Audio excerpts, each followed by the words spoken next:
বাংলাদেশে ভিডিও জগতে কাজ করতেছেন আর একজনের বাস দিবেন না, এটা হয়। আর পাশার নিচে একটা R15 থাকলে তখন আর ইমোশনাল কথা বাইরো না, বুঝছেন? বলতেছি মনে হচ্ছে তোর বোনের বিয়েতে R15 ওরে গিফট করছিলি। অ্যাটিটিউড কথা বাইরো, টাকা থাকলে এইটা, টাকা থাকলে এটা, টাকা থাকলে আমি কাউরে গনি না, হেই না। থাকলে যে ইমোশনাল ডায়লগ বেরো না, এটা তো তুই বুঝিস। তাহলে টাকা কামা। তোর টুনটুনিকে কে বেঁধে রাখছে?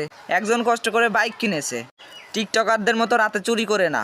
এতে তোর এত জলে কেন ভাই? ভাই ব্র্যান্ড কোয়েন না ভাই, আমি কোনো ব্র্যান্ড না। আমি এ ভাই ভাই ভাই, আপনারা কেউ ব্র্যান্ড করেন না, ওনার শরম করে, কিন্তু ওনারা কেউ ব্র্যান্ড বললেন না ভাই। তাহলে এটা কি? আমি নিজেই একটা ব্র্যান্ড। মোরের সাথে সাথে আমাদের মতো রোস্টারদেরও ভাত শেষ।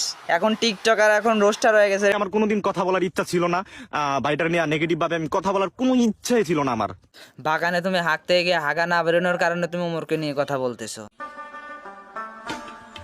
কিন্তু আজকে আমারে বলতে হইতেছে, কারণ জানেন কি, আমি তো আর এত বড় ইউটিউবারও না। তো গাইস, আপনাদের ব্র্যান্ডের মালও কিন্তু একটা সময় ইমোশনাল ভিডিও বানাইতো।